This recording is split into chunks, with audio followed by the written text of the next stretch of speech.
Semana que acaba, semana que começa. A semana que terminou foi uma semana completamente dominada por bancos centrais,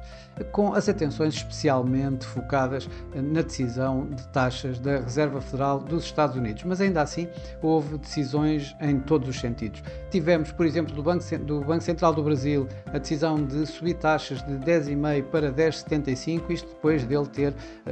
feito cair a sua taxa anteriormente de 13,75 até 10,5 e que se mantinha nos últimos meses a estes níveis. Acabou esta semana, depois de alguma pressão sobre o real brasileiro, o Banco Central decidir por subir a sua taxa de juros em 25 pontos base. Já na África do Sul foi exatamente o inverso,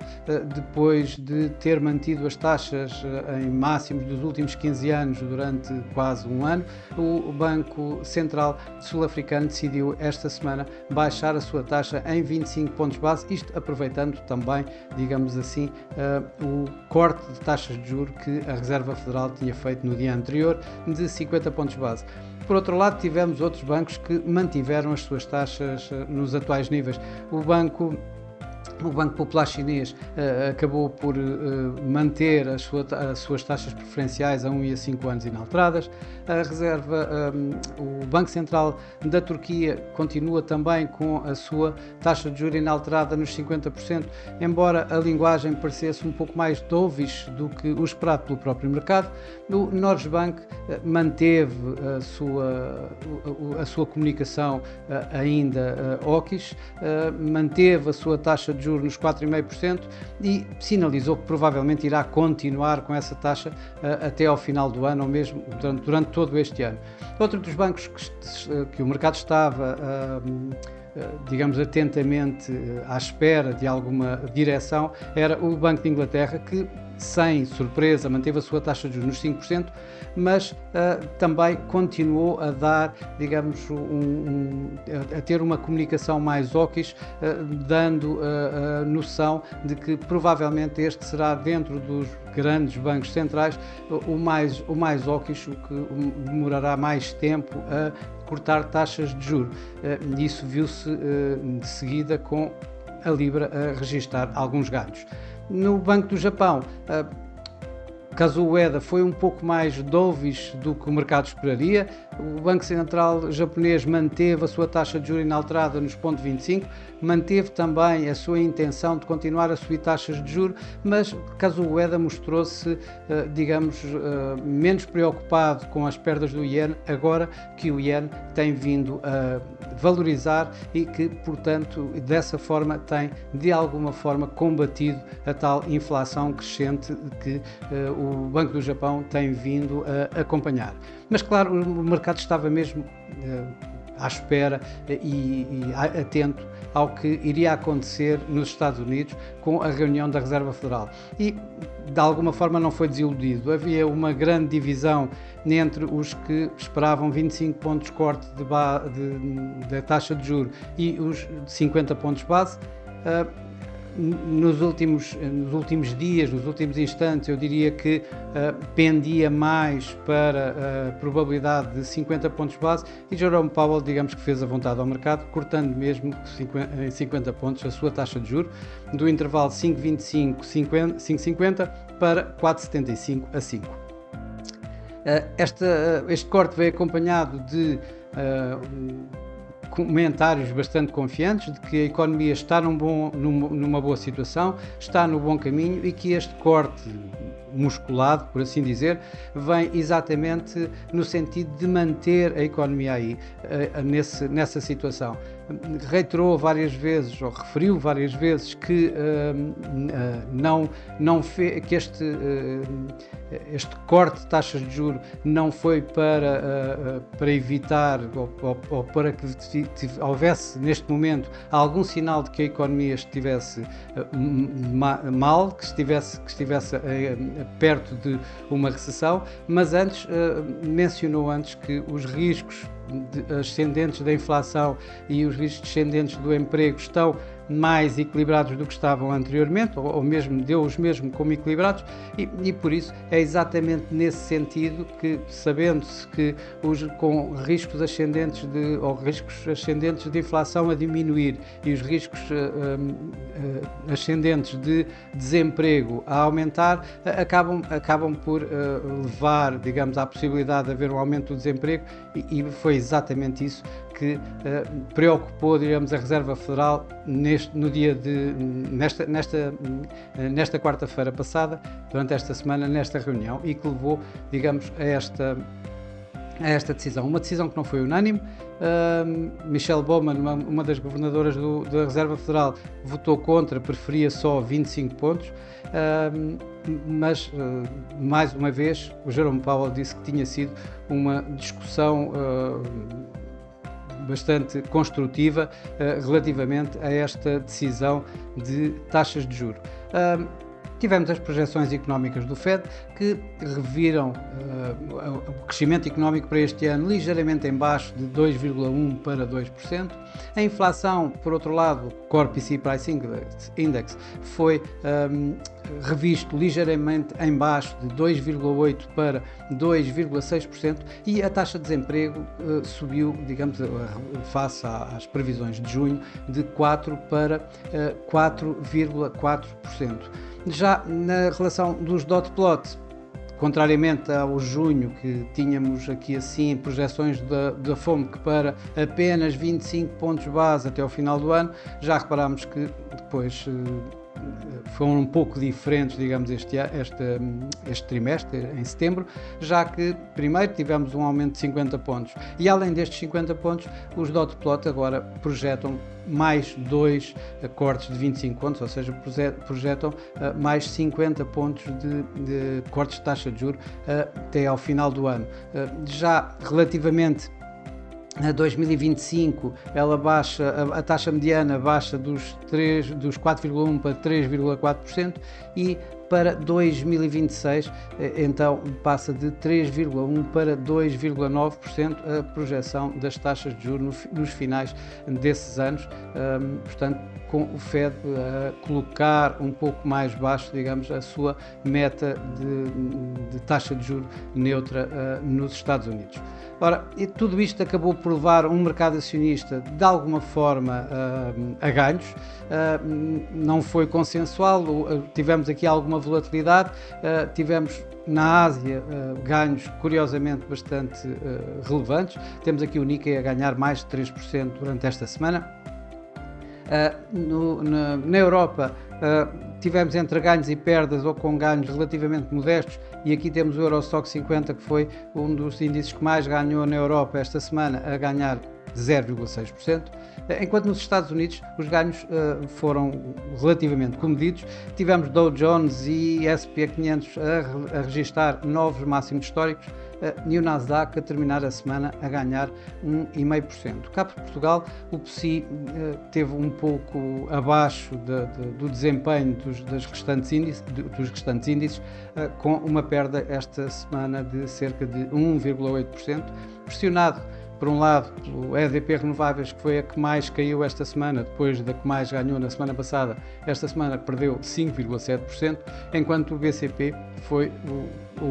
a ação que mais ganhou esta semana no PSI, terminando com um ganho de 1,4% durante esta semana. No mercado cambial, como já provavelmente era de esperar, o dólar acabou por ser o grande perdedor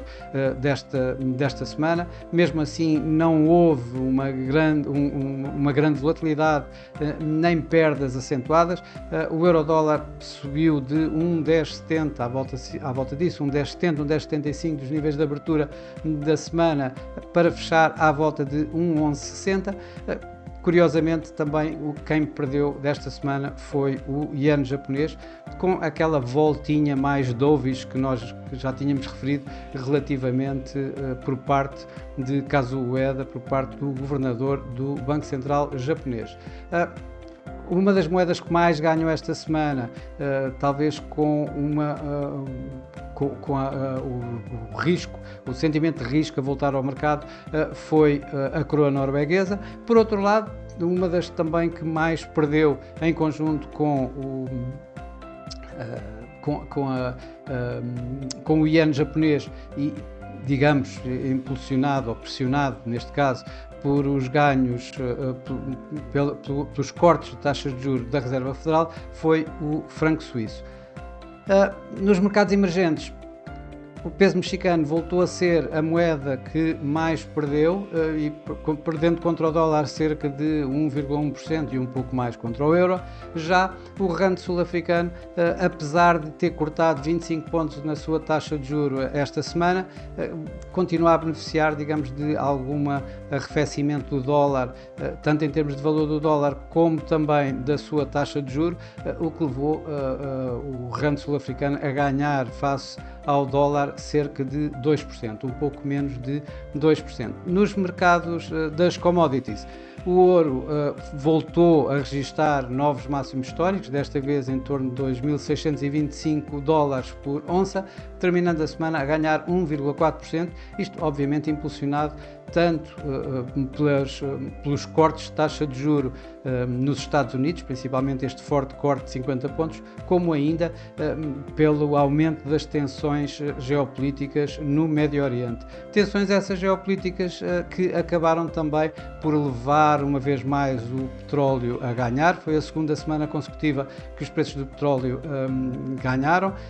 e esta semana com o Brent a ganhar cerca de 4%, um pouco mais de 4%, e o WTI um pouco abaixo disso. A próxima semana vai ser uma semana em que vamos ter inúmeras intervenções verbais por parte de membros do FOMC, vamos ter mais bancos centrais e vamos ter aqui assim alguns indicadores económicos que costumam de alguma forma dar aqui assim algum caminho, digamos, aos mercados em geral. Vamos começar pelos inúmeros as inúmeras intervenções que vamos ter por parte dos membros da FOMC, incluindo Jerome Powell, isto depois de uma decisão de 50 pontos de um dissidente, Michelle Bowman, e com a preocupação de manter o mercado em sentimento de risco, ou seja, não o levar para um sentimento de aversão ao risco ou de pânico, receando que o Banco Central esteja a adivinhar de alguma forma uma recessão, vai obrigar certamente a intervenções, de uma vez mais, no sentido de que a economia norte-americana continua bastante resiliente, e que o que foi feito na semana passada é, de facto, para manter a economia exatamente no ponto onde se encontra. Esta semana, em termos de dados, indicadores económicos, o grande indicador começa logo por ser, e já no primeiro dia da semana, os PMIs, portanto os dados da atividade económica privada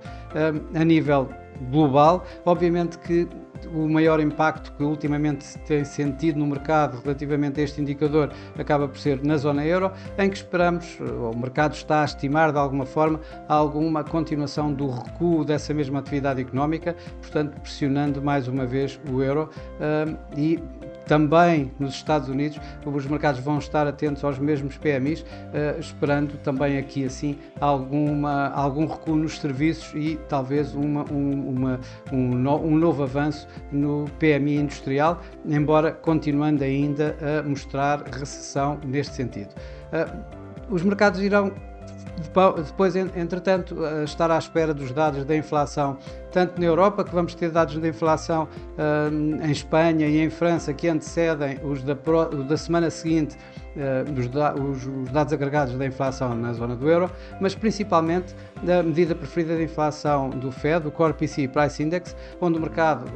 vai estar bastante atento, principalmente depois do que temos tido desta reunião, em que, uma vez mais, inflação e emprego são os dois pontos fortes, digamos, para qualquer decisão da Reserva Federal.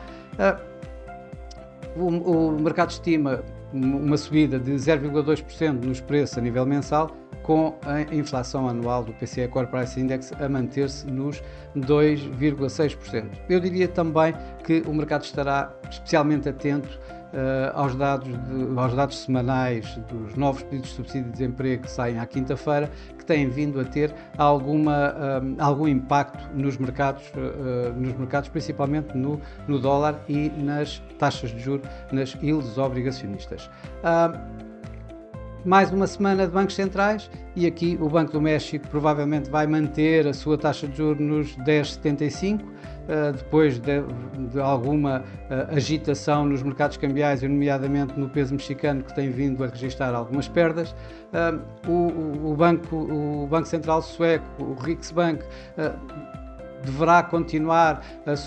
como um dos bancos mais dovish, dos principais das economias desenvolvidas, deverá manter essa toada dovish, deverá voltar a cortar taxas de juros e a indicar que continuará a cortar taxas de juros até ao final do ano. Estamos a falar de que vai cortar a taxa de juros de 3,5 para 3,25. O RBA deverá manter a sua taxa de juros inalterada a 4,35 e provavelmente Michel Bullock vai continuar a dizer que poderá